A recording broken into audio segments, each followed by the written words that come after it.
अगर हम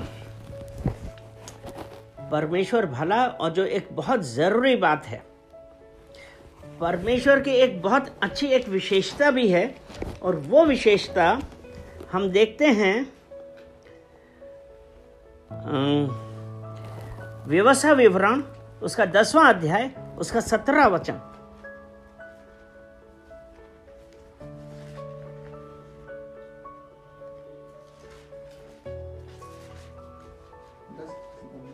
दस 17। क्योंकि तुम्हारा परमेश्वर यहोवा वही ईश्वरों का परमेश्वर और प्रभुओं का प्रभु है, वो महान पराक्रमी और भय योग्य ईश्वर है। तो किसी का पक्ष नहीं करता। यहाँ पे एक चीज देखने, वो किसी का पक्ष नहीं करता और ना किसी से घूस लेता है।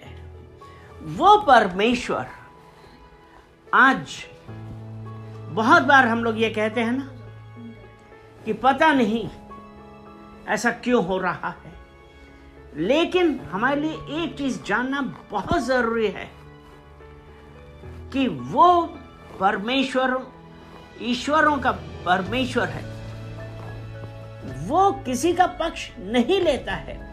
कई बार हम लोगों के दिमाग में क्या आता है कि हम बहुत प्रार्थना कर रहे हैं, पता नहीं परमेश्वर क्यों नहीं सुन रहा है।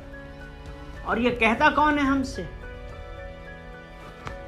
अगर आप लोग प्रार्थना कर रहे हैं, हम लोग प्रार्थना कर रहे हैं, जवाब नहीं आया, तो हमारे दिमाग में क्या आता है? एक यही आता है ना, शैतान यही कहता है, अगर हम विश्वास में पक्के नहीं हैं, स्थिर नहीं हैं, तो शैतान यही कहेगा ना कि तुम्हारे अंदर कमी है। लेकिन यीशु मसीह का एक है कि समय आने पर वो हमारी प्रार्थनाओं का जवाब देगा। अगर हम गलातियों की पुस्तक उसका 6वां अध्याय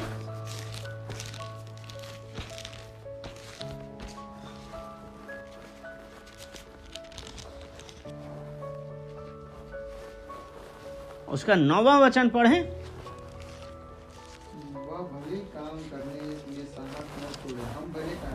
हम भले कार्य करने में साहस ना छोड़ें, क्योंकि यदि हम ढीले ना हो तो ठीक समय पर कटनी काटेंगे।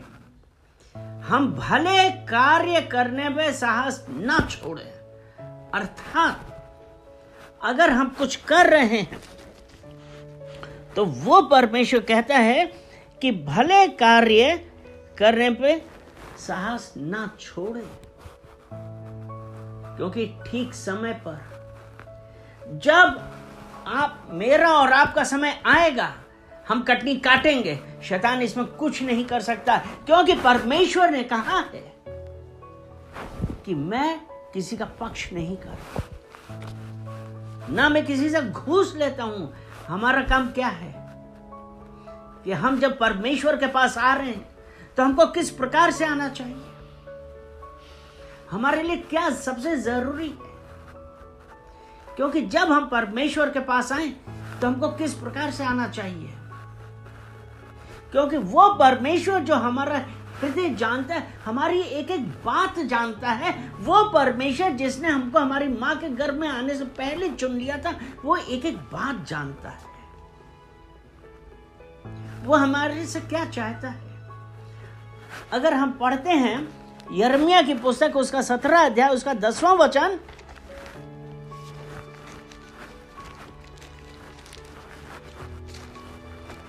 मैं यहोवा मन को जांचता और हृदय को जांचता हूँ। मैं यहोवा मन को खोजता और हृदय को जांचता हूँ। यानी यहाँ पे क्या है, वो कह रहा मैं यहोवा मन को खोजता और हृदय को जांचता हूँ, ताकि प्रत्येक जन को उनकी चाल चलन के अनुसार अर्थात उसको कामों का अर्थात उसके कामों का फल दे सकूं। कितना स्ट्रेट फॉरवर्ड बात है, सीधी बात है। वो परमेश्वर जो उसने कहा कि मैं किसी का पक्ष नहीं लेता, उसने ये कहा कि भले कार्य करने में साहस ना छोड़ो, वक्त पे तुम कटनी काटोगे। और अगर हम ये सोचते हैं कि हम लोगों को खुश करने के लिए हम प्रार्थना कर रहे हैं, लेकिन अगर हम अंदर ही अंदर हमारे मन में एक डाउट है, विश्वास नहीं है, पता नहीं सुनेगा कि नहीं सुनेगा। परमेश्वर उस बात का जवाब नहीं देगा, क्योंकि यहां पर यही तो लिखा है, मैं यहोवा हृदय को जांचता हूं और मन को खोजता हूं और हृदय को जांचता हूं, ताकि प्रत्येक जन को उसके कामों के अनुसार फल दे सकूं। अगर हम डाउट करके कर रहे हैं तो क्या हम फल की आशा कर रहे हैं? कभी नहीं। वो परमेश्वर, इसलिए हमको क्या करना है? सबसे पहली बात ये, जब हमको हमारा फल नहीं मिलता है ना, हम क्या करते हैं? एजिकियल की पुस्तक, उसका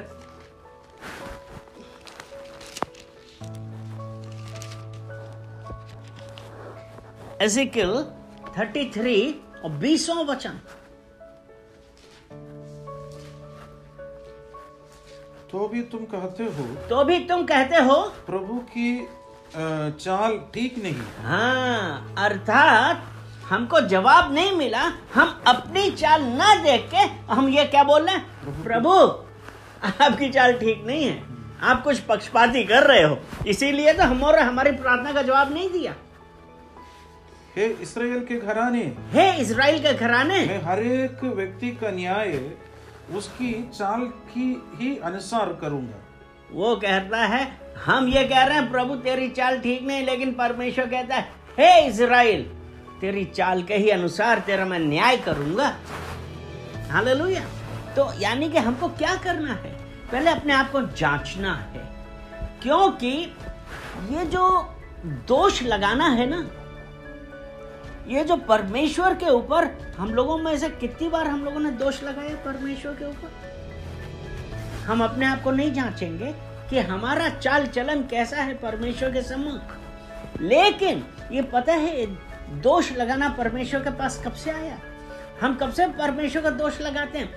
ये जब परमेश्वर ने आदम और हव्वा को बनाया था, जेनेसिस 3, उत्पत्ति 3।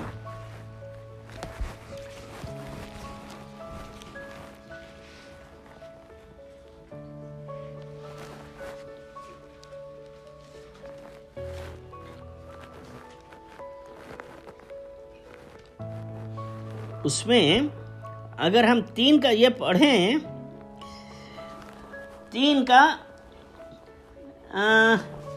उत्पत्ति के बारे में कुछ पता है? आदम हव्वा के बारे में? चलिए हम उत्पत्ति 3 उसका 11 और 12 वचन पढ़ते हैं। उसने कहा, परमेश्वर ने क्या कहा? किसने तुझे बताया तू नंगा है? जिस वृक्ष का फल खाने को मैंने मना किया था,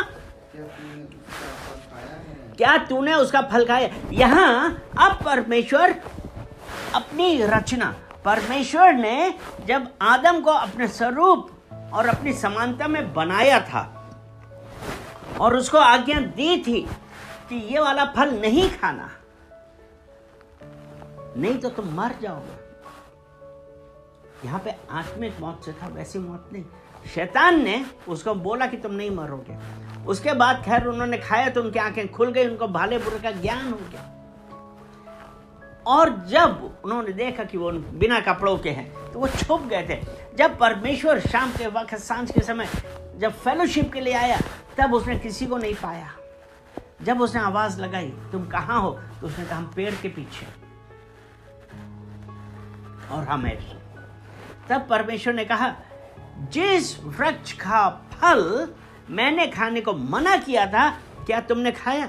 अब आप देखिए कि हमारे पास परमेश्वर के ऊपर दोष लगाना कहां से आया। नेक्स्ट वचन 12। आदम ने कहा जिस स्त्री को तूने मेरे लिए दिया है, उसने कहा तो इसलिए मैंने खाया, उसने दिया तो मैंने खाया। यानी कि अपने आप को वो करने की जगह वो परमेश्वर की बनाई हुई रचना के ऊपर परमेश्वर ने जो उसको साथी दिया उसके ऊपर दोष लगा रहा है। परमेश्वर तुमने ये औरत दी है हमारे पास, तब से ये आगे हम परमेश्वर के ऊपर फटाक से दोष लगा देते हैं। फौरन हम ये नहीं देखते कि हमारी क्या कमी है, हम उस पर ध्यान नहीं देते हैं। हम यही कहते हैं कि परमेश्वर की कमी है, हम तो सीधे साधे हैं। लेकिन आज जो हमने एजिकियल में 30 उसके 20 में पढ़ा था कि वो ये कहता है परमेश्वर तेरा 35 का 20 33:20 तो भी तुम कहते हो प्रभु की चाल ठीक नहीं। हाँ, मतलब हम ये कहने लगे हमको हमारा फल नहीं मिला तो हम क्या कहने लगे, परमेश्वर की चाल ठीक नहीं है। जरूर वो उसका पक्ष लेते होंगे, देखा वो ऐसा है तो इसलिए उसका पक्ष लेते हैं। आज हम कितनी बार ये सब बातें करते रहते हैं, लेकिन क्या हमने कभी अपने आप पे झांक के देखा है? हम झांकते अपने आप को जानते तो है नहीं। हम ये नहीं देख रहे हैं कि हमारा मार्ग कौन सा है, हम किसके अनुसार चल रहे हैं, और हम फटाक से परमेश्वर के ऊपर दोष लगा देते हैं। अब हमको ये देखना है कि ऐसा क्यों है। 2 कुरिन्थियों उसका 4 और उसका 4 वचन।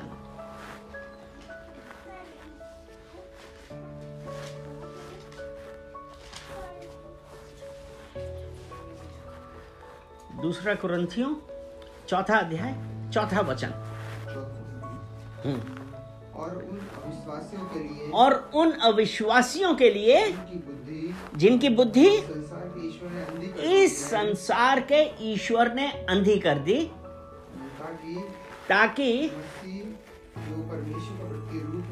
ताकि मसीह जो परमेश्वर का प्रतिरूप है उसके तेजों में सुसमाचार का प्रकाश ना चमके। अर्थात यहाँ पे एक बार फिर से पढ़ो। नहीं स्टार्टिंग। और उन अविश्वासियों के लिए जिनकी बुद्धि इस संसार के ईश्वर ने भ्रष्ट कर दी थी। अब यहाँ पे अब ये संसार के ईश्वर क्या है? संसार के ईश्वर ये जो हमारे रीति रिवाज है ना, हम आज तक उनसे बाहर नहीं निकल के आए। ये हमारे रीति रिवाज हैं जो हमारे ब्लेसिंग्स को, हमारी डेस्टिनी को रोकते हैं। आज भी कितने लोग हैं, अरे मैं ऐसा नहीं करूंगा। हम यीशु मसीह में आए, यीशु मसीह ने क्रूस पे सब बंधन तोड़ दिए, वो पर्दा फट गया है, हमारा परमेश्वर से डायरेक्ट कांटेक्ट है। तो वो रीति रिवाज कहां है जो आज हमको उस परमेश्वर के तेजों में सुसमाचार की प्रकाश से हमको दूर कर रहे हैं? हमारा रीति रिवाज है, हमारे बोलते हैं ना कि नहीं अब हम ऐसा करेंगे तो हमारी उसकी शादी नहीं होगी, हम ऐसा करेंगे तो वो हमको नहीं मानेंगे। ऐसा नहीं है, इवन क्रिश्चियंस में भी है। लेकिन आज एक बात मैं बतलाना चाहता हूं, परमेश्वर जो हमारा हृदय देखता है ना, उसके अनुसार आपको मुझे फल देगा, क्योंकि मलाकी 3:6 में यही कहा है। मलाकी 3 अध्याय उसका 6 वचन।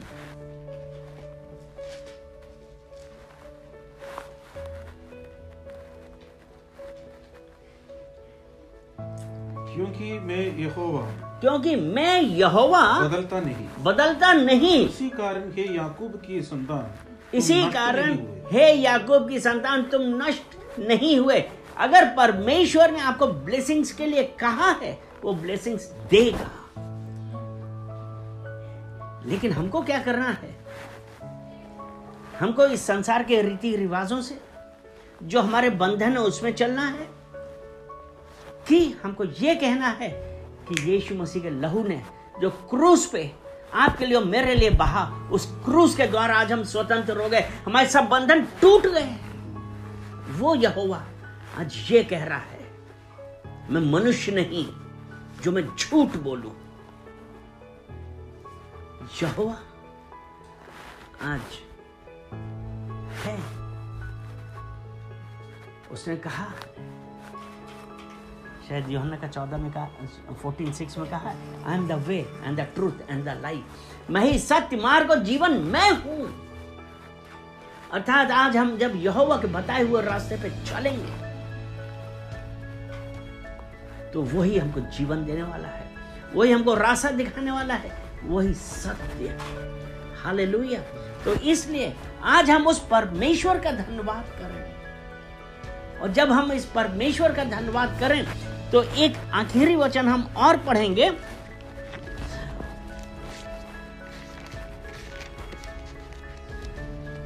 ये हम रोमियो की पत्री 12 अध्याय उसका 2 वचन।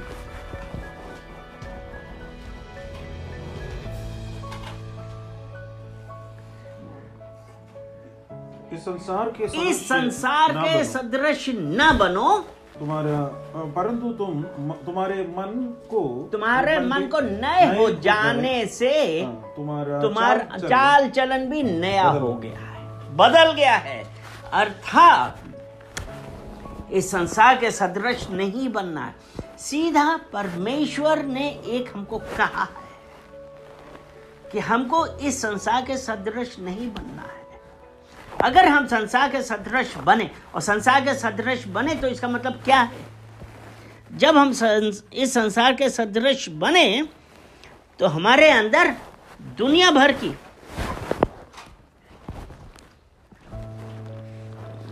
की प्रॉब्लम्स आ जाती हैं। वो कुलीसियों में लिखा है,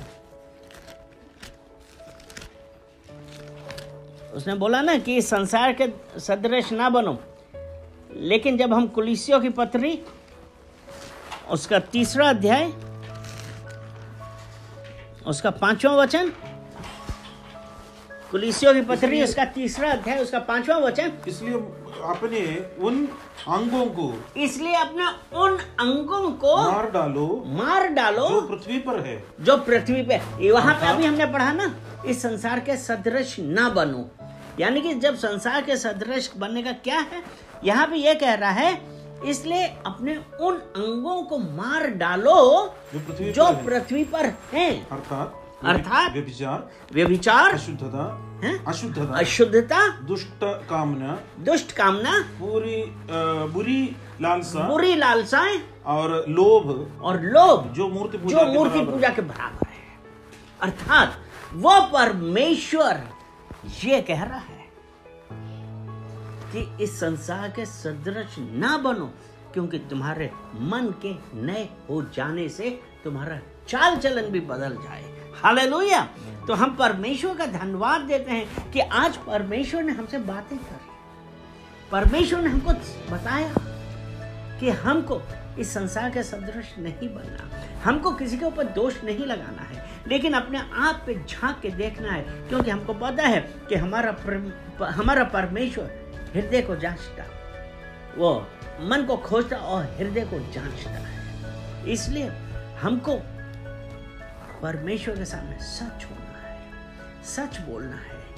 अगर हम 1 यूहन्ना उसका 9वां वचन पढ़ें, 1 यूहन्ना 1 उसका 9वां वचन, यदि हम अपने पापों को मान लें, तो वो हमारे पापों को क्षमा करने और हमें सब अधर्मों से शुद्ध करने में विश्वासी, योग्य और धर्मी है।